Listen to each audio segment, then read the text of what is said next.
ქუთაისის დავით აღმაშენებლის სახელობის საერთაშორისო აეროპორტი ერთ-ერთია საქართველოს სამ საერთაშორისო აეროპორტს შორის.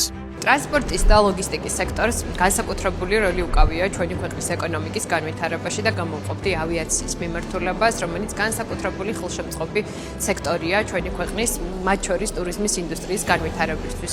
ქუთაისის საერთაშორისო აეროპორტი განვითარების ახალ ეტაპზე გადადის.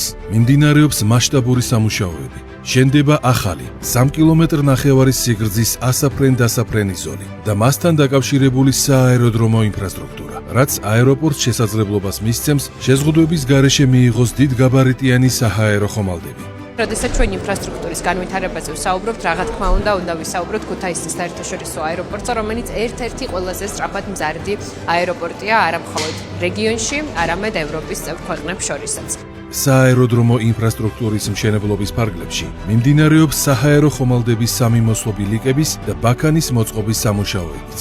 ასევე დაახლოებით 17 კილომეტრ საერთო ფართზე ახალი საინჟინრო საირიგაციო ნაგებობების მოწყობა. შესაძლებლობა იქნება უფრო შორი დისტანციებიდან მივიღოთ უფრო მსხვილი კომპანიები და გავაფართოვოთ ჩვენი საავიაციო მიმოსვლის არეალი. ასაფრენ-დასაფრენი ზოლისა და მასთან დაკავშირებული სააეროდრომო ინფრასტრუქტურის დასრულების შემდეგ შესაძლებელი იქნება ქუთაისის საერთაშორისო აეროპორტმა შეზღუდვების გარეშე მიიღოს და მოემსახუროს მსოფლიოში ყველაზე დიდგაბარიტიან საჰაერო ხომალდებს.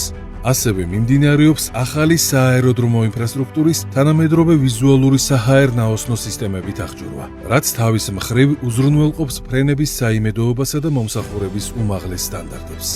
ქუთაისის საერთაშორისო აეროპორტში 7 ავიაკომპანია ოპერირებს 33 პირდაპირ მიმართულებით, საიდანაც 24 მიმართულება ევროპული მიმართულებებია, რაც მათ შორის ხელს უწყობს ევროპიდან შემოდინებული ტურისტული ნაკადების ზრდის დინამიკას.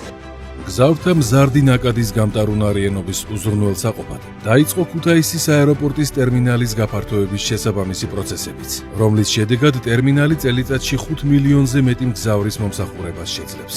ქუთაისის საერთაშორისო აეროპორტის მოფრენის დარბაზში დაინერგა საერთაშორისო საჰაერო ტრანსპორტის ინდუსტრიისთვის IT და საკომუნიკაციო სერვისები. მოფრენის დარბაზში ამ ეტაპზე საზღვრის კვეთის კონტროლის ავტომატიზებული 7 ელექტრონული გასასვლელი ამოქმედდა.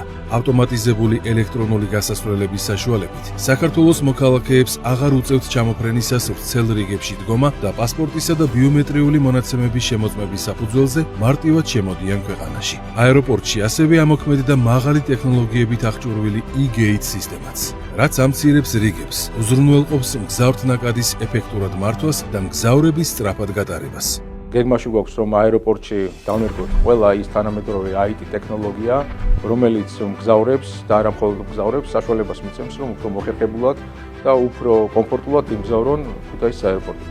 კიდევ ერთი მასშტაბური პროექტი, რომელიც ამჟამად ქუთაისის საერთაშორისო აეროპორტში სრულდება, ბიზნეს ლაუნჯია. თანამედროვე მინიმალისტურ სტილში შესრულებული ბიზნეს ლაუნჯი გაფრენის დარბაზში პირველ და მეორე სართულზე მდებარე 270 კვადრატულ მეტრ სივრცეში განთავსდება და ერთდროულად 70 ადამიანის მომსახურებაზე იქნება გათვლილი.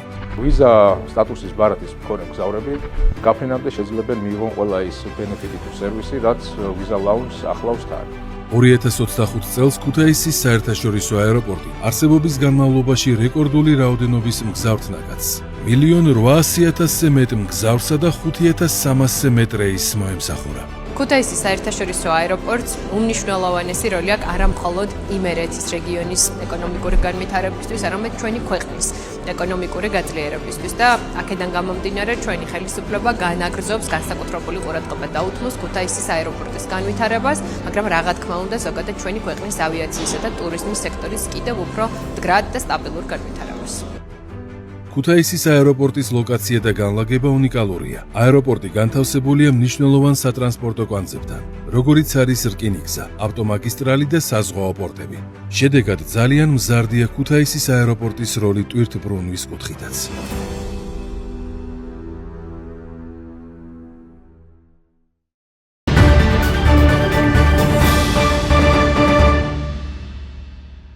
საყურადღებო მოვლენას უწოდებს ისტორიკოსი შალვა თავაძე ამერიკის შეერთებული შტატების ვიცე-პრეზიდენტის ჯეი დი ვენსის ვიზიტ სომხეთსა და აზერბაიჯანში. ამასთან აღნიშნავს, რომ შეფასებები, რომელიც ამ ვიზიტის მნიშვნელობაზე კეთდება, შეიძლება ითქვას, რომ არასრულყოფილია. შალვა თავაძე განმარტავს, რომ ამერიკის გააქტიურება კავკასიაში თავისთავად პოზიტიურია, რითაც ხაზი ესმევა შეერთებული შტატების ყურადღებას სამხრეთ კავკასიაში მშვიდობის პროცესებისადმი. ამასთან ისტორიკოსის განმარტებით ეს დამოკიდებულება რეგიონში ერთი იმპერიის დომინირებას გამორიცხავს. ამერიკის შეერთებული შტატების ვიცე-პრეზიდენტის ჯეი-დი ვენსის ვიზიტი, პოლიტიკური ვიზიტი სამხრეთ კავკასიაში, მემხედველობაში მაქვს სომხეთი და აზერბაიჯანი, საყურადღებოა და შესაბამისად შეფასებებიც ამასთან დაკავშირებით გვესმის. თუმცა ვფიქრობ, რომ არასრულყოფილია ეს შეფასებები. პირველ რიგში მინდა აღვნიშნო, რომ არ ამგონია ამერიკის ახალი ადმინისტრაცია მოხიბლული იყოს სომხეთისა და აზერბაიჯანის დემოკრატიის ხარისხისა და ამის გამო მოინდომა მასთან ურთიერთობა. ახლო ურთიერთობა ხელშეკრულებები მაქვს ხედველობაში.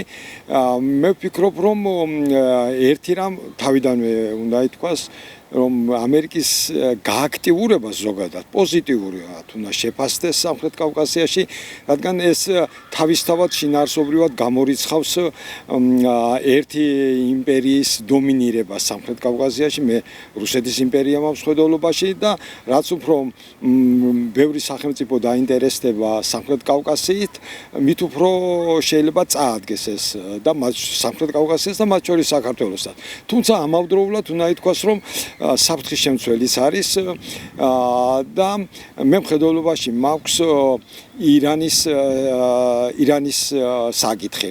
საქმე ის ყველასათვის კარგად არის ცნობილი, რომ რა მტრული დამოკიდებულება აქვს ამერიკის შეერთებულ შტატებს და ირანს ერთმანეთთან მიმართებაში და სომხეთი და აზერბაიჯანი ირანის უშუალოდ მოსაზღვრე ქვეყნები არიან.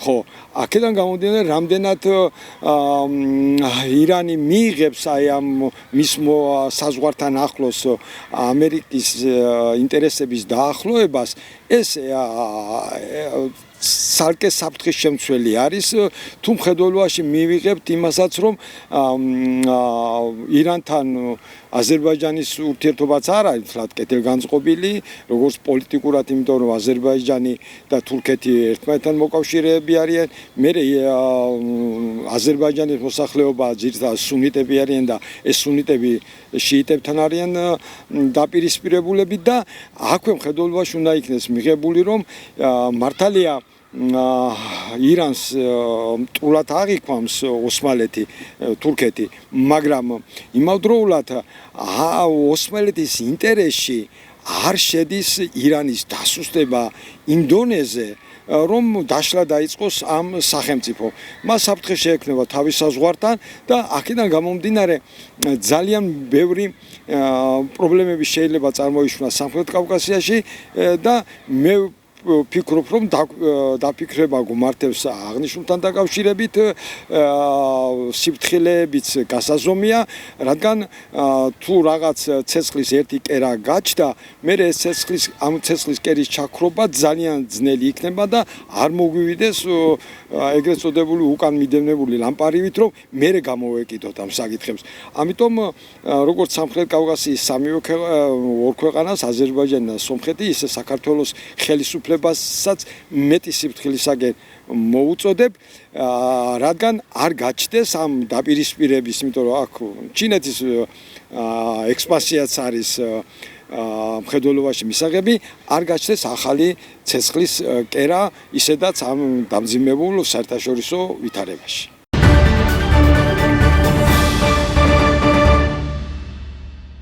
საქართველოს მთავრობის განკარგულებით 8 მაისის საქართველოში ღვინის ეროვნულ დღედ გამოცხადდა. იუნესკოს მიერ მსოფლიო არამატერიალური კულტურული მემკვიდრეობის ძეგლად აღიარებული ქართული ტრადიციული მეთოდით ქვევრში დაყენებული ღვინო სწორედ გაზაფხულზე იბადება. ქართული ვაზისა და ღვინის კულტურის სამეცნიერო კვლევისა და პოპულარიზაციის სახელმწიფო პროგრამის ფარგლებში ჩატარებული მრავალწლიანი სამეცნიერო მუშაობის შედეგებმა აჩვენა, რომ საქართველოს ტერიტორიაზე ღვინოს 8000 წლის წინ აყენებდნენ და ეს ტრადიცია დღემდე უწყვეტად გრძელდება. საქართველოს რომ ღვინის სამშობლოა, ამას დამადასტურებელი კვლევის ფარგლებში არქეოლოგიური გათხრები მაისის თვეში დაიწყო. 8000 წლის უწყვეტი ისტორიის მქონე ქართული ღვინის ეროვნული დღე მაისის თვეში 8 რიცხვში აღინიშნება.